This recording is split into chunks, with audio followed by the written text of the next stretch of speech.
Alright, I'm going to try to use this as a learning example real quick. I'll put my mic right next to the lock. See if we can pick this up. I'm right in the middle of picking an Assa lock. I'm going to show you guys what the jiggle test is. What I'm going to do is take my pick and bounce the key pin against the driver. And I'm feeling and listening.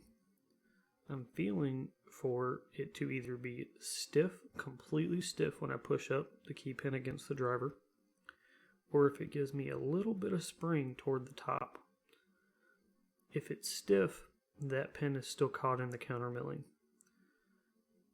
If it gives you a little bit of spring, or you can hear a little bit of spring, you know that that pin is sitting above shear. So I'm going to run through the pins here.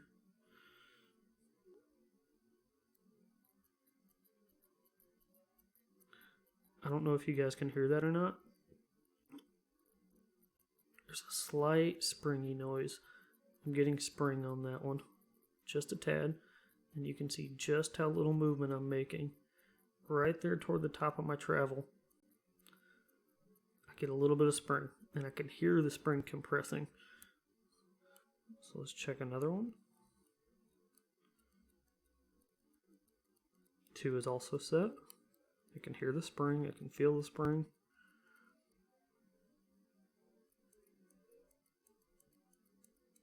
3 is also springy. And again, it's just a little bit of spring toward the top of the travel.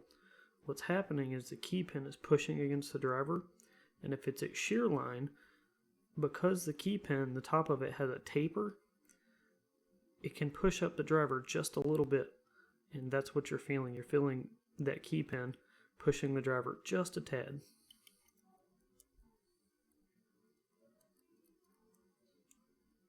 Four is springy.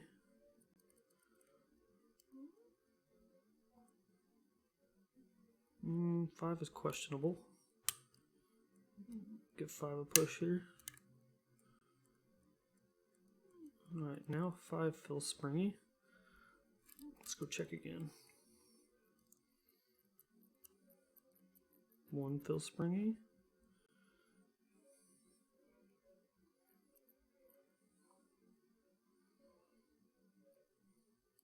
2 feels springy. 3's got a little bit of spring.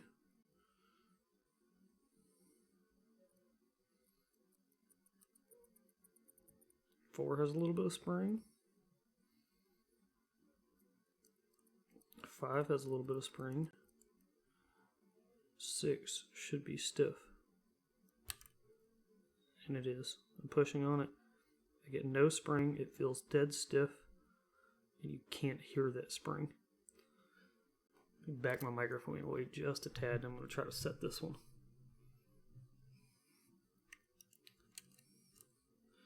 So what I'm doing when I'm setting an Assa barrel, I'm continuously lifting up on the pin, keeping tension. I got 6 set, so what I'm doing is I'm continuously lifting up on the pin, and I'm applying a little bit more tension each time, and I'm moving my pick. I'm rotating it left and right. You're trying to hit multiple angles to try to upset that spool and knock it out of the milling. So since I set 6, it's springy now. I dropped something else.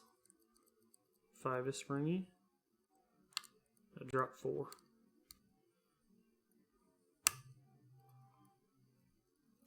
And the lock is open. Let's get it gutted.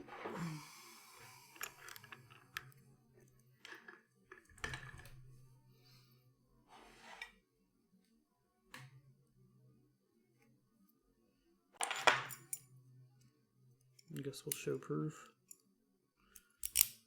This is a Assa Maximum. It is not a twin Maximum. The key is cut for a twin, but the core itself does not have a sidebar. It's nothing more than an Assa 600 and a newer body, basically. This lock is designed for installations that want high security Assa twin on the exterior doors, but cheaper locks on the interior doors. Oh, I need a key. Because this cylinder is much, much cheaper to get than an Assa twin. It's also much cheaper to manufacture because it doesn't have a sidebar. You don't need all the tiny milling. You don't need finger pins. But you can use the exact same key for both.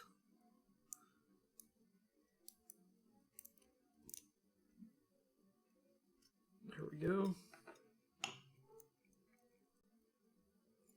Let me dump some key pins real quick.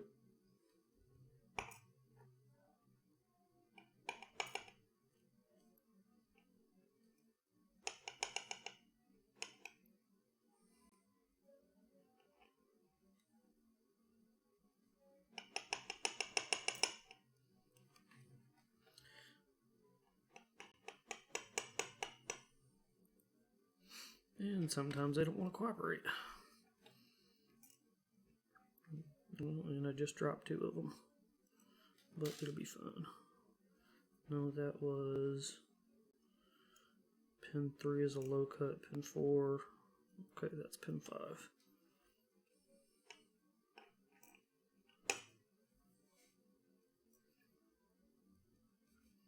Give me a second, I'll give you guys a close up on the core.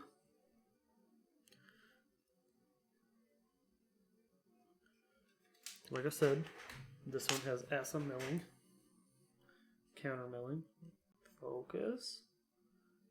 You can see that the tiny little lip of the barrels I'm going to show you in a minute interacts with that counter milling on the core. Notice there's no sidebar cut. The core itself has a cutout on the left side for a sidebar, but it hasn't been cut. Let's get some drivers out. Should be front.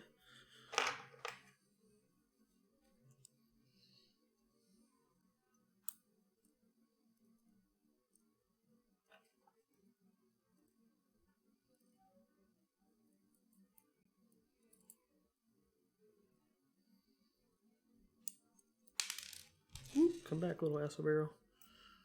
You're not getting away from me today.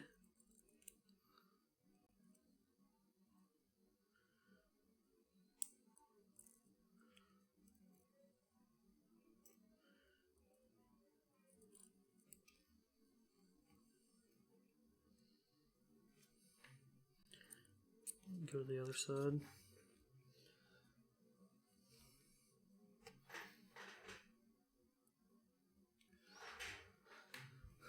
Maybe a little less glare now. There's number 6. We're in Assa world, number 1.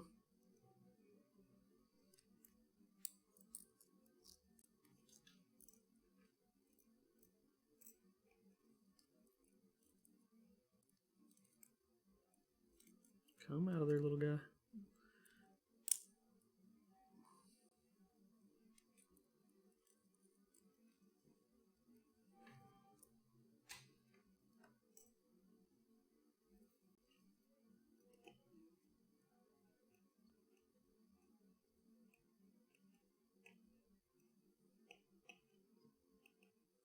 Okay.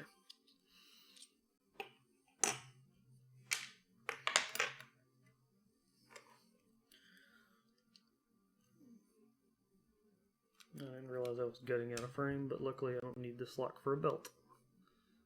Improve the light just a tad. So,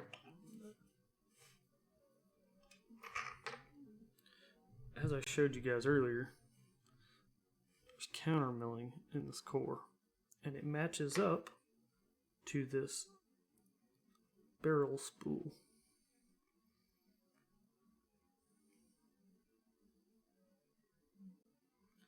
See the little lip on that barrel spool? It interacts with this core. And when you think you've got it set at shear, you actually don't. It grabs. So for anyone who's never picked an Assa, that's what makes them so difficult. And you have to work to get them out of the milling, otherwise you'll drop them. The other fun thing about this, the housing is exactly the same. You have the sidebar cut over here for an Assa twin sidebar, but there's no sidebar. Thanks for watching.